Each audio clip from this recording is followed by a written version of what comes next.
Hello students, आज की class में अपन बात करेंगे गुरुत्वाकर्षण नियम व कूलॉम नियम की तुलना। किसकी बात करेंगे? गुरुत्वाकर्षण नियम व कूलॉम नियम की तुलना की अपन बात करेंगे। तो इसमें सबसे पहले अपन देखते हैं समानता। क्या देखते हैं? समानता। गुरुत्वाकर्षण नियम व कूलॉम नियम में क्या समानता है। इसके बाद में अपन बात करेंगे कूलॉम नियम व गुरुत्वाकर्षण नियम में असमानता की।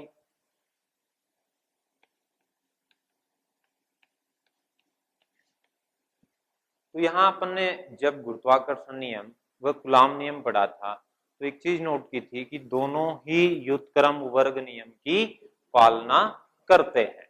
दोनों नियम ही व्युत्क्रम वर्ग नियम की क्या करते हैं? पालना। तो पहली समानता क्या होगी इसमें कि दोनों नियम व्युत्क्रम वर्ग नियम की पालना करते हैं। तो पहली समानता में अपन लिखेंगे दोनों नियम व्युत्क्रम वर्ग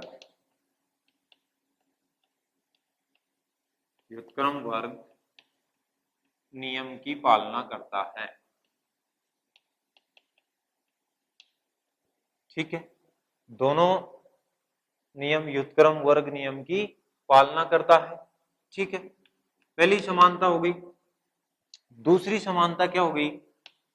दोनों की परास या दोनों नियमों की परास जो होती है वो कितनी होती है? 10 की पावर -15 मीटर से। परास जो होती है वो 10 की पावर -15 मीटर से कहां तक? अनंत। कहां तक होती है? अनंत तक। जो परास है इनकी वो कहां तक होती है? अनंत तक। सबसे पहले अपन ने बात की थी किसके बारे में? कूलॉम नियम व गुरुत्वाकर्षण नियम की तुलना की। तो कूलॉम नियम जब पढ़ा था दोनों ही, जैसे कूलॉम नियम है वो दो आवेशों के बीच लगने वाले बल है, ठीक है, के बारे में चर्चा करता है। और गुरुत्वाकर्षण नियम है वो दो द्रव्यमानों के बीच लगने वाले बल के बारे में उसमें चर्चा की जाती है। अर्थात दोनों ही नियम क्या कहते हैं कि जैसे मैं बात करूं सबसे पहले कूलॉम नियम की, तो कूलॉम नियम क्या होता है? कूलॉम नियम ये कहता है कि जब दो बिंदुवत आवेश लिए जाएं, ठीक है, दो स्थिर बिंदुवत आवेश लिए जाएं तो दोनों आवेशों के बीच जो लगने वाला बल है, दोनों लगने वाला जो बल है उनके, अर्थात अपन बात करें कि दो स्थिर बिंदुवत आवेशों के बीच लगने वाला जो बल है वो दोनों आवेशों के गुणनफल के समानुपाती, दोनों आवेशों के गुणनफल के समानुपाती तथा उनके बीच की दूरी के वर्ग के व्युत्क्रमानुपाती होता है। अर्थात दोनों आवेशों के बीच की दूरी के क्या है? वर्ग के व्युत्क्रमानुपाती है। यानी व्युत्क्रम वर्ग नियम की पालना कर रहा है कूलॉम नियम भी। और गुरुत्वाकर्षण नियम क्या कहता है?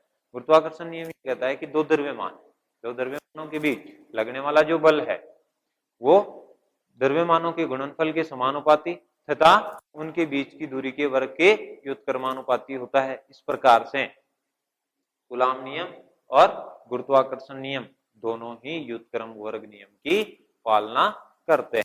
अर्थात दोनों की जो परास होती है 10 की पावर -15 मीटर से अनंत तक की होती है। इसके अलावा अपन बात करें असमानता की। असमानता, इनमें भिन्नताएं क्या है? नंबर पहली चीज, जो गुरुत्वाकर्षण नियम है, गुरुत्वाकर्षण है ये ओनली आकर्षण प्रकृति का होता है। किसका होता है? आकर्षण प्रकृति का। ठीक है, जबकि कूलॉम नियम जो है, कूलॉम नियम में अपन आकर्षण के बारे में भी पढ़ते हैं वह प्रतिकर्षण के बारे में भी पढ़ते हैं। यानी आकर्षण व प्रतिकर्षण दोनों प्रकृति का होता है कूलॉम नियम। और ये जो गुरुत्वाकर्षण नियम है वो ओनली किस प्रकृति का होता है? आकर्षण प्रकृति का ही होता है। जैसा कि अपन ग्रेविटेशन देखते हैं पृथ्वी से स्वतंत्रता पूर्वक ऊपर की ओर जो भी वस्तु उछाली जाती है या फेंकी जाती है तो वो निश्चित तौर पे नीचे ही आकर गिरती है। ठीक है, जबकि अपन बात करें किसकी? कूलॉम नियम में आवेशों की, तो यदि अपन समान आवेश ले लेते हैं तो उनमें प्रतिकर्षण होता है, यदि अपन असमान आवेश ले लेते हैं तो उसमें आकर्षण प्रकृति पाई जाती है। ठीक है, ये अपन ने चर्चा की है कूलॉम नियम और गुरुत्वाकर्षण नियम की तुलना के बारे में। इसके साथ ही अपन इसके अगले टॉपिक की बात करें तो अगला टॉपिक है अपना अध्यारोपण का सिद्धांत। क्या है? अध्यारोपण का सिद्धांत। अध्यारोपण का सिद्धांत क्या कहता है, देखते हैं अपन। अध्यारोपण का सिद्धांत यह है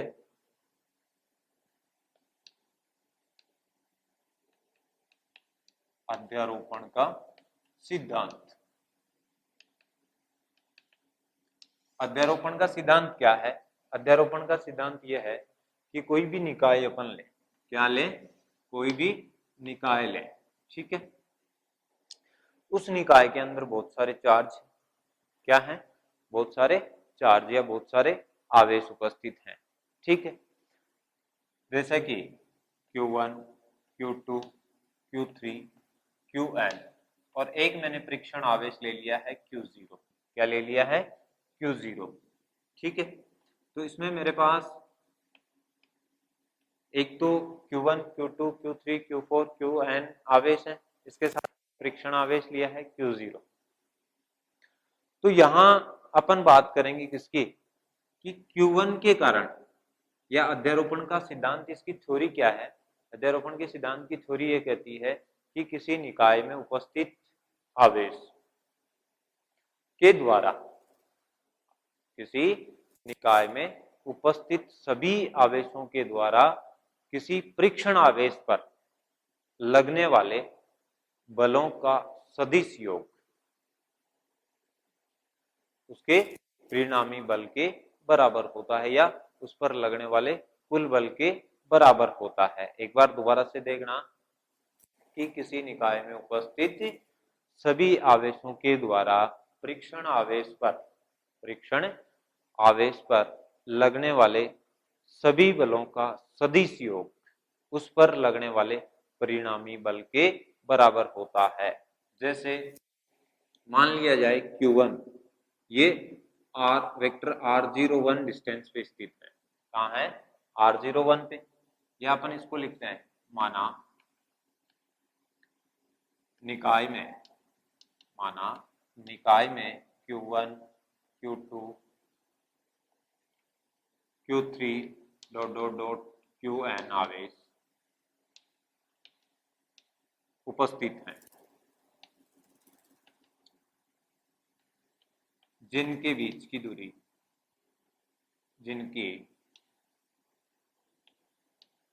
जिनका स्थिति सदिश क्रमशः vector R01, vector R02, vector R03, vector dot dot dot vector R0n हो तो परीक्षण आवेश पर लगने वाला बल, परीक्षण आवेश पर लगने वाला बल क्या हो जाएगा? परीक्षण आवेश पर लगने वाला परिणामी बल ले लेते हैं अपन। क्या ले लेते हैं? परिणामी बल। परिणामी बल क्या हो जाएगा? Vector F equal to vector F01 plus vector F02 plus vector F03 plus dot dot dot dot dot plus vector F0n। ये क्या है? अध्यारोपण का सिद्धांत है। ये बात आप लोगों को समझ में आ गई होगी कि जैसे अपन बात कर रहे हैं कि Q1 के कारण Q0 पर, Q1 जो चार्ज है उसके कारण Q0, यानी Q0 क्या है? परीक्षण आवेश है, और Q1 आवेश, पहले Q1 आवेश Q0 पे बल लगाएगा, फिर Q2 लगाएगा, फिर Q3 लगाएगा, इस प्रकार Q4, Q5, Q6 करते Qn तक के जो चार्ज हैं वो सारे के सारे किस पे बल लगाएंगे? Q0 पर लगाएंगे। तो इसका जो कुल आवेश है, इनका जो आवेश है, यह अपन कहें परीक्षण आवेश पर अलग अलग आवेशों के द्वारा लगने वाला कुल बल, अलग अलग आवेशों के द्वारा लगने वाले बलों के सदिश योग के बराबर होता है। इस प्रकार से भी इसकी डेफिनेशन अपन दे सकते हैं। जैसे इसका परिणामी बल है वेक्टर एफ, वो किसके बराबर है, F vector F01 plus F02 plus vector F03 plus dot dot dot plus vector F0n के, यानी जितने भी बल लग रहे हैं उनके सदिश योग के बराबर है। ठीक है, यह है अध्यारोपण का सिद्धांत। आप लोगों को यदि समझ में आ गया तो उस पर बेस्ट एक टॉपिक कर लेते हैं, बहु आवेशों के कारण लगने वाले बल के बारे में अपन चर्चा करते हैं। वो किस पे आधारित है, अध्यारोपण के सिद्धांत पे आधारित है। देखिए, बहु आवेशों के कारण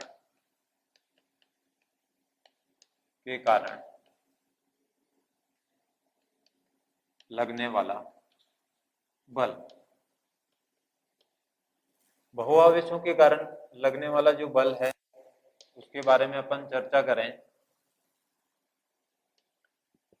तो मान लिया जाए कोई निकाय है, क्या है, कोई निकाय है, और निकाय में Q1 Q2 Q3 Q4 dot dot dot क्या है, Qn आवेश उपस्थित है। ठीक है, जैसे मैंने एक निकाय बनाया है, इसमें Q1 Q2 Q3 और Qn आवेश लिए हैं और इनके बीच मैंने एक परीक्षण आवेश लिया है Q0। जैसा कि हम अध्यारोपण के सिद्धांत के अनुसार जानते हैं कि यहाँ पे स्थिति सदिश हो जाएगा वेक्टर R01, इसका स्थिति सदिश हो जाएगा वेक्टर R02 और इसका स्थिति सदिश हो जाएगा वेक्टर R03 और इसका स्थिति सदिश हो जाएगा वेक्टर R0n। मान लिया जाए निकाय में Q1 Q2 Q3 dot dot Qn आवेश उपस्थित हैं, निकाय में Q1 Q2 Q3 dot dot dot Qn आवेश उपस्थित हैं, जिनका स्थिति सदिश क्रमशः R01 R02 R03 dot dot dot R0n। ठीक है, स्थिति सदिश R0n हो तो सबसे पहले अपन बात करेंगे Q1 के कारण परीक्षण आवेश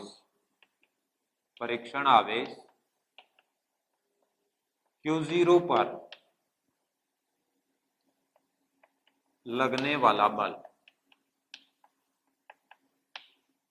ठीक है, लगने वाला बल अपन कूलाम नियम के अनुसार या कूलाम नियम के सदिश निरूपण से इसको लिखेंगे, तब अपन लिखेंगे कूलाम नियम के सदिश निरूपण से,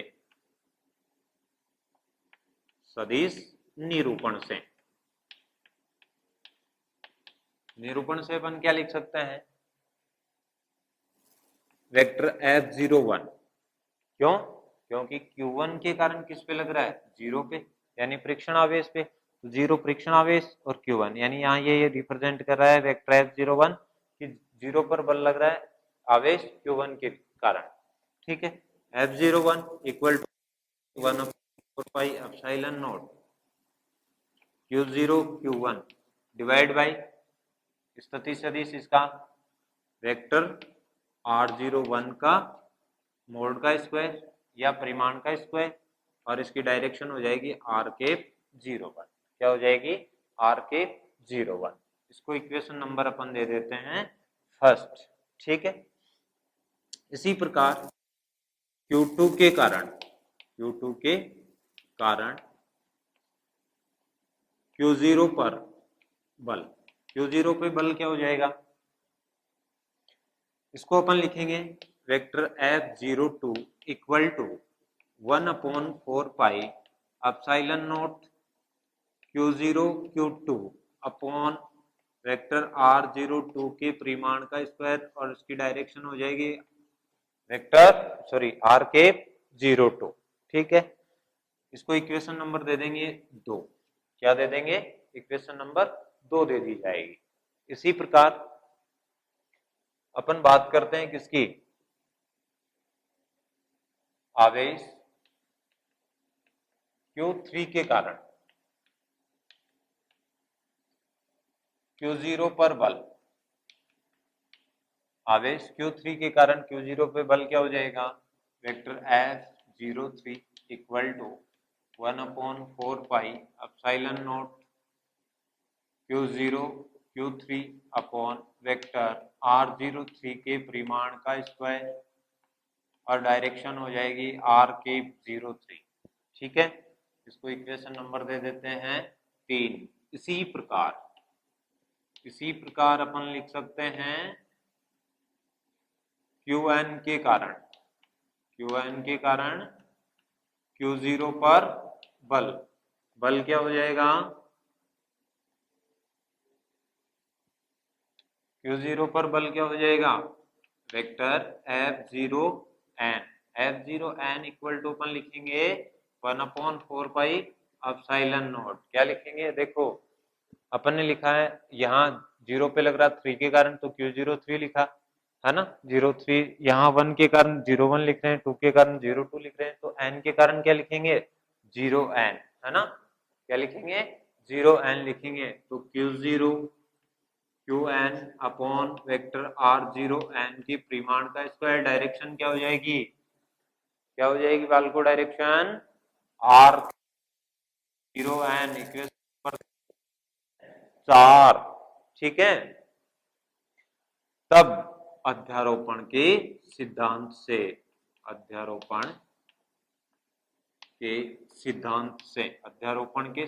से अपन क्या लिखेंगे, परिणामी बल क्या हो जाएगा, vector F equal to vector F01 plus vector F02 plus vector F03 plus dot dot dot plus vector F0n। Equation number इसको दे दी जाए 5। कितनी दे दी जाए, 5 नंबर इक्वेशन इसको दे दी जाए। ठीक है, अब देखो तब अपन लिखेंगे equation first, second, third, fourth and fifth से क्या लिखेंगे, इन सब की वैल्यू पुटअप कर दी जाएगी। तो परिणामी बल क्या आ जाएगा, परिणामी बल वेक्टर F इक्वल टू, सबसे पहले F01 की वैल्यू क्या है, 1/4 pi epsilon naught Q0 Q1 upon vector R01 के परिमाण का स्क्वायर, डायरेक्शन R01। ठीक है, तो 1/4 pi epsilon naught Q0 Q1 upon vector R01 के परिमाण का स्क्वायर, डायरेक्शन R01। ठीक है, ये मैंने F01 की वैल्यू समीकरण 1 से पुट कर दी है समीकरण 5 के अंदर। ठीक है, दूसरी समीकरण नंबर 2 से वैल्यू पुट करेंगे, 1/4 pi epsilon naught Q0 Q2 divide by vector R02 के परिमाण का स्क्वायर, डायरेक्शन R02। ठीक है, इसी प्रकार समीकरण नंबर 3 से वैल्यू रखेंगे समीकरण 5 में, 1/4 pi epsilon naught Q0 Q3 upon vector R03 के परिमाण का स्क्वायर, डायरेक्शन R03 आ जाएगी। ठीक है, इसी प्रकार से plus dot dot dot dot dot plus के रखेंगे, n की वैल्यू रखेंगे F0n की समीकरण नंबर 4 से वैल्यू रखेंगे 5 में, अपॉन 4 पाई epsilon naught Q0 Qn upon vector R0n की परिमाण का स्क्वायर R0n, इसकी डायरेक्शन हो जाएगी। ये बात समझ में आ गई, मैं थोड़ा सा मिटा देता हूं, यदि ये चीज समझ में आ गई तो आप एक बार ठीक से देख लेना, है ना। यहाँ पर ने एक निकाय लिया था और इस निकाय के अंदर अलग अलग आवेशों के द्वारा परीक्षण आवेश पे लगने वाले बहु आवेशों के कारण बल के बारे में अपन गणना कर रहे हैं, और यहाँ तक अपने को Q1 के कारण Q0 पे लगने वाला बल ये मिला। ठीक है, Q2 के कारण Q0 पर लगने वाला बल ये है, और Q3 के कारण Q0 पे लगने वाला बल समीकरण 3 से स्पष्ट हो रहा है, और इसी प्रकार Qn के कारण Q0 पर लगने वाला बल क्या हो जाएगा, F0n 1/4 pi epsilon naught Q0 Qn upon R0n के परिमाण का स्क्वायर, और इसकी डायरेक्शन हो जाएगी R0n, और इसको अध्यारोपण के सिद्धांत के अनुसार अपन इस प्रकार लिख सकते हैं और इनमें इसकी वैल्यू पुट करेंगे समीकरण 1 2 3 4 से समीकरण 5 में, तो अपने पास ये इक्वेशन बनेगी। ठीक है, इसके बाद में अपन आगे देखते हैं।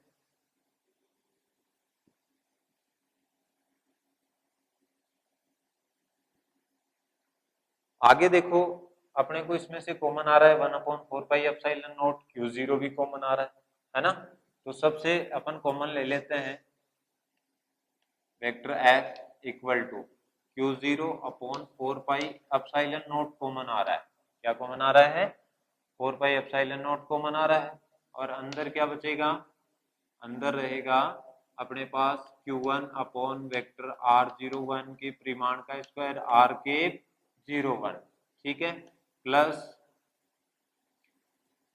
Q2 upon R0 vector R02 के परिमाण का स्क्वायर R के 02 प्लस आगे लिखेंगे Q3 अपॉन वेक्टर R03 के परिमाण का स्क्वायर R के 03 प्लस आगे लिखा जाएगा dot dot dot plus Qn upon vector R0n के परिमाण का स्क्वायर R के 0n।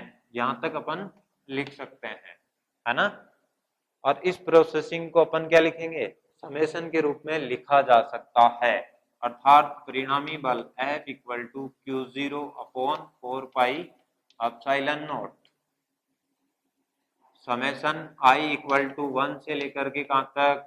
n तक। कहां से? 1 से लेकर के n तक। तो QI upon vector R0 I के परिमाण का स्क्वायर डायरेक्शन R के 0I।